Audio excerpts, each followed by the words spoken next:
Benvenuti amici and welcome to Life is Grape in Tuscany, where we uncork the rich traditions, delicious wines, and timeless dishes of this beautiful Italian region. I'm Rebecca Christophersen Gouttenoire, your wine-centric guide through the vineyards, olive groves, cheese caves, and so much more.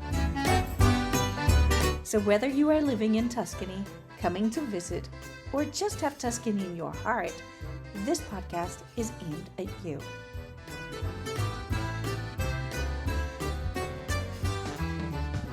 Benvenuti amici. Welcome back in Life is Grape in Tuscany. I'm your host, Rebecca Christophersen Gouttenoire, and today we have a special treat for you. We're diving deep into one of the most iconic wine regions in Italy, Chianti. I'm joined today by Piero Lanza, the owner and winemaker at Poggerino, in the heart of Chianti, in the stunning town of Radda. I've known Piero for something like 25 years now, so I've had the pleasure of experiencing his consistent hard work to produce excellent wines. Piero isn't just a winemaker. He personally tends to the steep vineyards in the very rocky soils every day. He is the real deal, a Chiantigiano. So with Piero, we'll uncover an insider's perspective on Chianti, from its ancient roots to the modern wines that have put this region on the map. We'll also talk about how a small dedicated winemaker like Piero interprets the appellation and creates wines that stand out in the world's competitive wine scene. So, Piero, it's a pleasure to have you on the show. Thank you. It's my pleasure. Thank you for coming. So we're here in Radda in Chianti, and you're actually my first guest on the show. And I think the reason why I chose you as my first guest is because I love the way you speak about Chianti. I love to take our wine tour guests here to Poggerino so that they can get some Chianti wisdom from you. And I just want to share your perspectives with as many people as possible. Can you walk us through the history of this wine and how it became such an iconic appellation as it is now? Well, actually, the real viticulture in Chianti started in the late 60s, early 70s, where they planted something like 6,000 hectares in a few years. And at that time, the focus of the viticulture was not really on the way of the quality, but it was more of the way of the quantity and the high yield for plant and for hectares. As the Chianti recipe, we say, was 80% of red variety and 20% of white variety. This was also for, I would say, a technical reason, because at the time, we can maybe speak later about the climate, but climate was different, the viticulture of course was different, so the Sangiovese was quite acid, quite aggressive, so the white variety used to dilute the blend and make wine a little more drinkable. This doesn't mean that anyway at that time there was some producer that was able to see already far away, and they start to do great wines, and the reason why now they have a so strong brand comes from this, because they start to produce very high quality when the quality in general was not of the area. The difference between Chianti and Chianti Classico, people always have some doubt. It's not quite clear. Most people refer to Chianti as a name they see on a label and not so much the territory. And even when it comes to the territory, it's difficult to understand exactly what Chianti is. Why do you think it's so difficult? Because it is very confusing. Geographically speaking, we are in the Chianti land, and Radda, where we are located, is the capital of the Chianti land. That go between Florence and Siena, but doesn't touch Florence and doesn't touch Siena. So it's an area that is approximately 55 kilometers long and 35 kilometers large. In this area, for a combination of even if there are differences, but anyway, in general, for the combination of climate and ground elevation, we produce the best Sangiovese, that is the main part of the Chianti Classico wine. And in this area, we produce Chianti Classico wine with the Black Rooster. So when we speak about Chianti Classico, you will always see on the bottle the Black Rooster that can be on the neck of the bottle or on the back label, but with the same size and color of the one you can see on the neck of the bottle.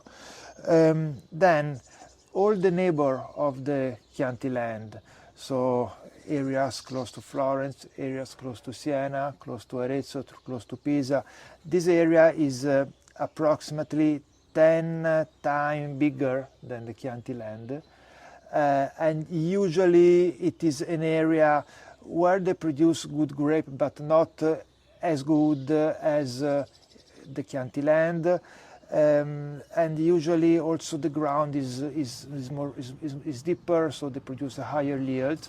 Anyway, this area that is not Chianti, in this area they produce just Chianti wine. So this is the difference. But understand it's confusing because we are in Chianti, we don't produce Chianti, we produce Chianti Classico.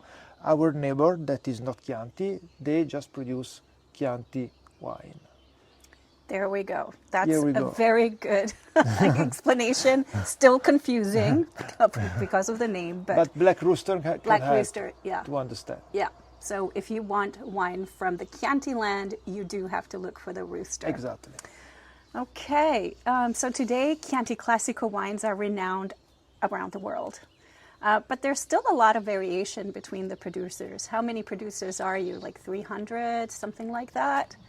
And due to the different terroirs and style choices, perhaps. But what do you think defines Chianti Classico or Chianti in the modern age? And how would you describe the signature style of a Chianti Classico wine? Well, first of all, I want to say that after this quantity start that we had in the 70s in the Chianti land, from late 80s, early 90s, everything's changed. Producers start to understand that the only way to be in the market was to be focused in quality instead of quantity, and the start was the vineyard. So most of the vineyard planted in the 70s was replanted, as most of this vineyard was planted with many agronomical mistakes, and also the producers start to understand how to prune, basically how to increase the life of the vineyards, because we never have to forget that the best vineyards come from, the best wines come from old vineyards. After that, of course, the Chianti land, it's very change a lot in elevation, as the elevation go from like 200 meters high to 600 meters high. The ground can be quite sandy and also quite clay. Some areas we have much more rocks than other areas. So after many years, the consortium of Chianti Classico divided the Chianti land in 11 micro areas that are called UGA, Unità Geografica Aggiuntiva. This means that even if in the Chianti land where we produce Chianti Classico, we must use at least 80% of Sangiovese. This is for everybody, but anyway there are differences between one area to another, and what I think is the most important thing is that each producer needs to understand the potential of his land and work to try to bring the taste of the land in the glass of his wine. So this is, I think, the only way to be on the market and to explain to the world that the Chianti land is very complex land that can produce very interesting wines that are able also to age for long. And yes, the producers are more and more, as in the past, in the Chianti land, maybe the main business for many producers was sell wine in tank. But now also with the market that it's opening in the world, so I think the Chianti Classico wine is exported in about 80 countries around the world. This gives a space also to small producers to bottle their wine, but at the same time the producers that bottle their wine, they don't produce just a good wine that sell in tank, but they need to produce wine that has a style, a personality. So I think this is is good for all the land. And more labels bring a better brand of the Chianti around the world. Correct.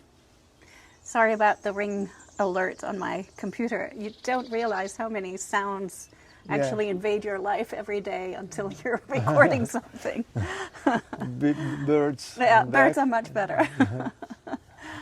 Yeah, so it's amazing how the terroir influences the wine so much that they've actually made 11 different UGAs, even though that does seem quite generic. Do you think that Radda has a specific characteristic that you could sort of put into all of the different wines of Radda? Because how many are you in the Radda? 30? We are in total 34 for the 35 producer, but of producer that owns the wines in Radda and produce and make wine in Radda, so they have the cellar in Radda.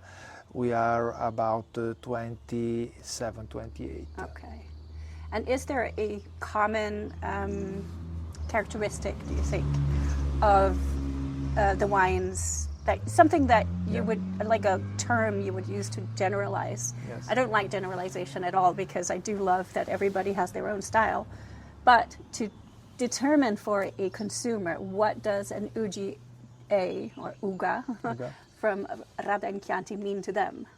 Well, first of all, I must say that, well, my first vintage was 1988, and at that time, I must say the climate was completely different. We used to have much cooler summer and very cold winters. Of course, the viticulture was different, so it's difficult to compare, but I must say that in Radda it was sometimes some vintage was really difficult to wrap the grape, because Radda is one of the coolest area of the Chianti land. This is because we are high and the hills are very steep, so sun doesn't arrive early in the morning and later and stay until late in the afternoon. and also more than 80% of the land is forest. So forest bring biodiversity, but also bring very cool nights. So with this general warming that all the area, I would say all the world is having, in Radda we had an advantage. So we are, it's hot of course in summertime, but it's not as hot and as dry as in other areas of Chianti and in general of Tuscany. Radda, it is a quite small area for vineyards. The total vineyards of Chianti are about 7,000 hectares, and in Radda we have less than 700 hectares.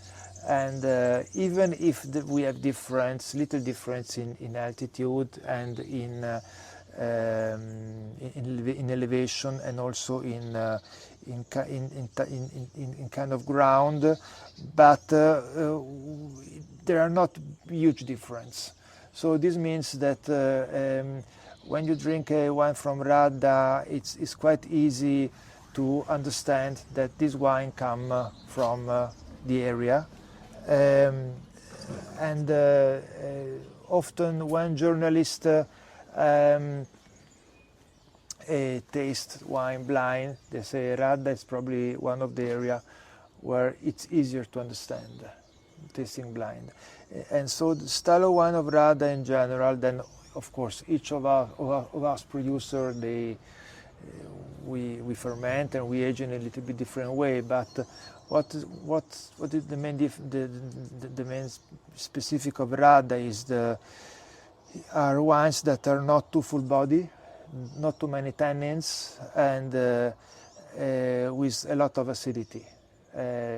Because we have, especially from when the grapes start to ripe, so middle August until the harvest, that is late September, we have hot days but very cool nights. So these cool nights, they give a rest to the plant, but also they slow down the ripening of the grape. The skin can build slowly, and this also in the juice bring acidity, bring aromas, and so fine tannins.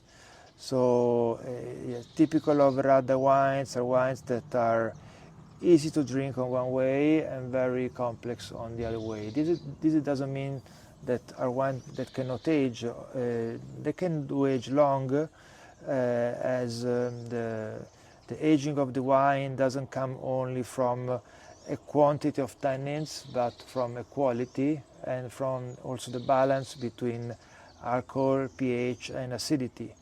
And in Radda we have a great balance like this. So yes, this is, I would say. Well, let's talk about Poggerino itself. What was your vision when you first started making wine here? And how did that happen? Like, what's the whole story of Poggerino? So my grandfather, the father of my mother, bought a big piece of land in 1940. So this was before the war. Yeah, exactly. Basically. My mother was living in the castle that is on the top of the hill with his family, of course. During the Second World War, and she was telling me some story about this was very hot area, fighting between partigiani, between Germans, Americans. So it was very hot area, terrible. Anyway, it was a big piece of land. It was not a winery, of course. It was during the war, and in the 60s. My grandfather started to plant some vineyards, and he was making wine. Giacomo Takis, that was the winemaker of Antinori, was coming in my grandfather winery to help to make wine, because my family was a very and we was very good friends of Antinori family, so there was this connection. And when my grandfather passed away in 72, because my mother's family is a noble family of Florence, they are Principi Ginori Conti. In this family, used to be that the male had almost everything. So my uncle, he had the castle, he had vineyard, the cellar, and many what we call podere. Podere is a house with some land around. But after a few years, he sold everything to a big wine company because he was not interested in the wine business.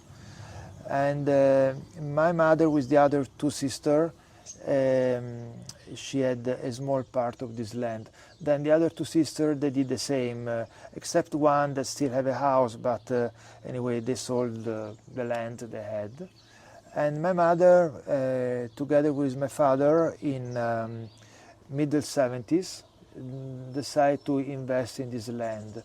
Now looks like obvious, but for the reason I was telling you before, middle 70s invest in this land was not so obvious.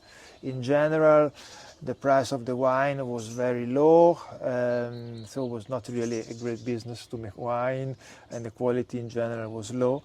Anyway, my parents did that. They planted the first 5 hectares between 75 and 76. And the first Poggerino wine was 1980. So they start to bottle, not all. They used to sell part in tank and part in bottle, but that was the start. It was Poggerino label, 1980. And at that time I was living in Florence. I was studying agriculture in Florence. And, so you already had the idea of coming out here? Not at all. When I was 14 years old, for me wine was almost poison, and I was not interested at all about agriculture. So I must say I'm not the kind of boy that started to drink wine when I was 12 or story like that.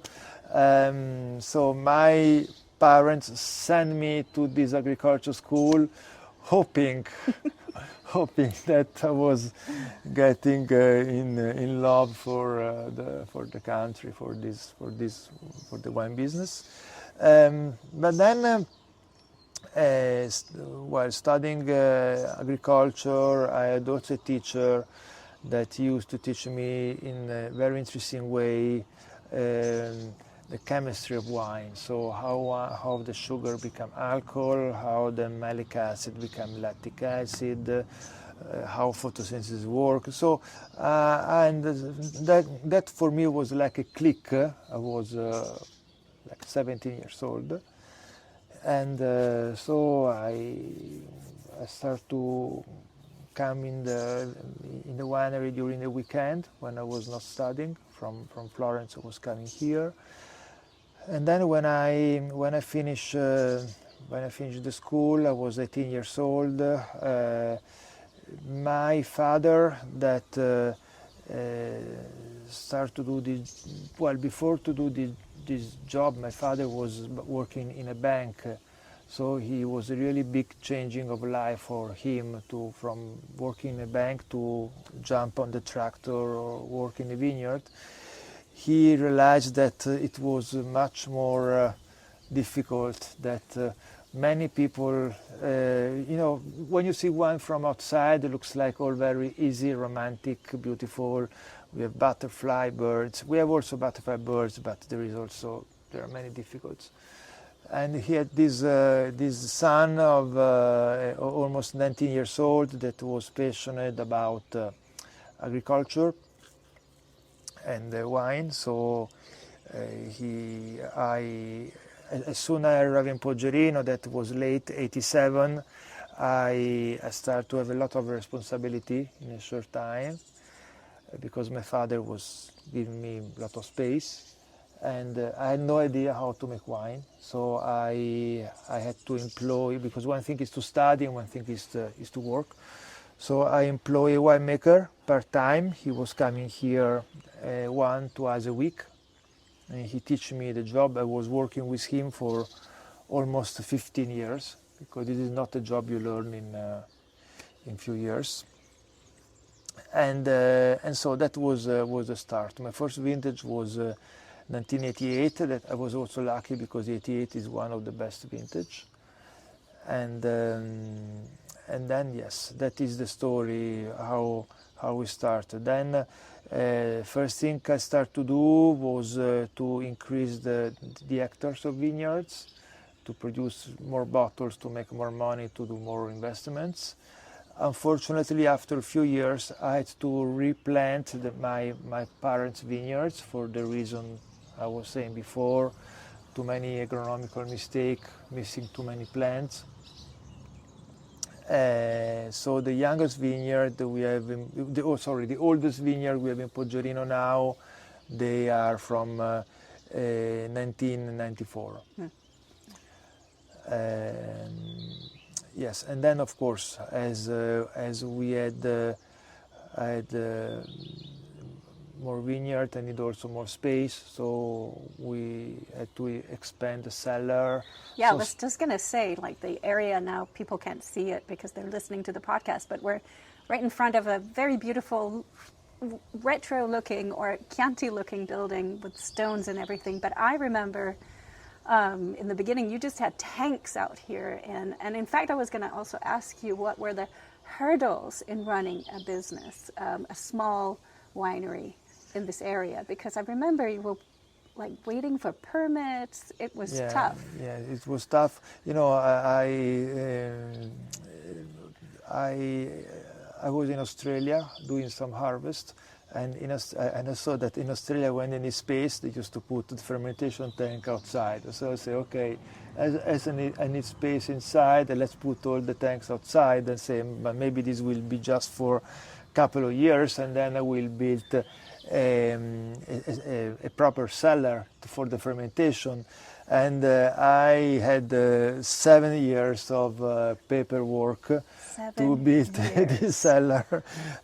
So to take away this terrible tanks was outside and built this beautiful cellar with all these rocks you see come from our vineyards. But it is the bureaucracy in Italy. But I must say also the good part of this is that in this area, when we build something, well, first of all, it's very difficult to build, and second, when you build, you have to be in very restrictive rules, and when you come to this area, you see amazing place, and you don't see ugly cellar as you can see in other parts of Italy. That's very true. That's very true. I was wondering, so now you don't have so much stainless steel. Am I right about that? You have a lot of cement or concrete vats. You have, of course, large oak barrels. You've got an egg. We have to tell people about that. How have you developed as a winemaker over the years in terms of how you handle things in the cellar? Well, this is also is interesting to see how in the wine there are things going back. So when I was working with my father in the 70s, sorry, in the 80s, late 80s, we used to age our wines in very big barrels, huge barrels, and maybe not high quality, but we used to use big barrels as most of the winery in the area. And we didn't have stainless, we didn't have concrete tanks, but many wineries they had concrete tanks. And then there was the new generation of winemakers in the 90s. The idea was to do wines with body structure, oak, so throw away old big barrels and buy only small French oak barrels, barrique. throw away all concrete tank that is super difficult because they are super heavy to bring out from the cellar, and buy stainless steel with the electronic system for the fermentation, because the idea was to do short fermentation and extract color, tannins, faster was possible, and then put the wine in small French oak barrels. And also many journalists used to give high score for this kind of wine that after few years we realized that it really didn't represent the land. So year by year I say we because me, as many other producers, became more and more sensitive about the land, and also we understood that we had to do a wine that represents the land. So we came back. So concrete is very good because, well, first of all, when you buy concrete tank, you can choose exactly the size. So you can decide how big, how large, how tall. So you save the space 100% in the cellar. That space means money you save. And also we need to control the temperature during the fermentation. And as we are having warmer and warmer late summer, so when the grape arrives in the cellar is usually much warmer than in the past. And with concrete, it is easier to control the temperature because the concrete isolate much more than the stainless steel. And also about the aging, we are coming back with the big barrels, because big barrels age the wine but respect the taste of the wine. So when I age my wine in big barrels now, for me it's important to get wine with balance, elegance, is wine that is become easier to drink, but not just with maybe just a touch of oak, but not oaky. Right. And about the eggs, this is another story that maybe we can say. It's the egg. It is concrete, but it's a way to age the wine. So it's a wine that get a lot of complexity from the aging in this tank, that with this special shape bring a slow moving of the wine all the time. So it's like a very slow batonnage. I like to say the egg is an increasing of terroir. Right. So make wine. Yes. And in fact, you bottle that separately, right? And yes. you have a Chianti Classico that is called Nuovo. Nuovo, yes. Because it's the play of words. Play of words, new, and uovo, which yes. is egg. Yes. Fantastic. You mentioned something about the respect of the land. I wanted to talk a little bit about sustainability, the fact that you guys are organic certified. How do you see that as a challenge, but also as a forte of your winery? Well, when I moved in Poggerino in the late 80s, I was not organic at all. Probably in 6 years of agriculture school, maybe I had a day, maybe less, of lesson about organic agriculture. So was not the organic agriculture in that year was not. So my idea was with the chemistry, I was able to keep it all in control. That is absolutely wrong. And then year by year, working in the vineyard, I became more and more sensitive in this about that, and I start to slowly take out few chemistry and bring more organic agriculture. So, but this was a very slow way, because for me, very important has been always bring grape in the cellar, as in this farm. I live with this farm. We don't have another business. As if we lose the grape, it doesn't matter because I make money from another business.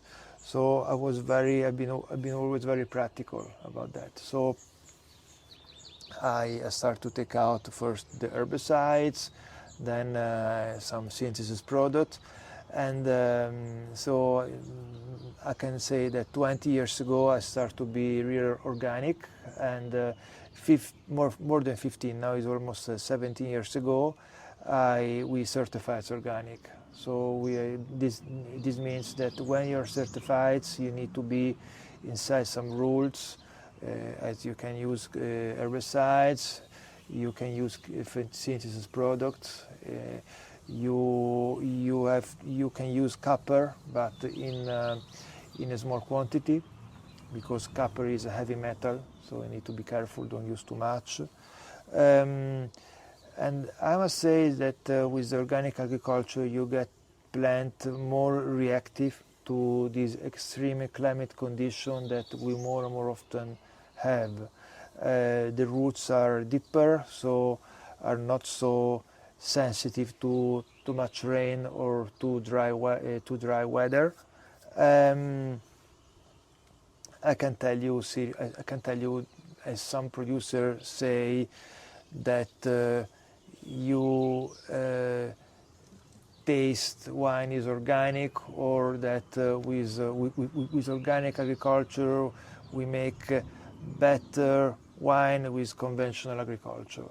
But I definitely can say that we do less pollution, and the reason why I start to be organic, the first reason is because I believe the land is mine, but is of everybody. So when I do the job, I must do less pollution is possible.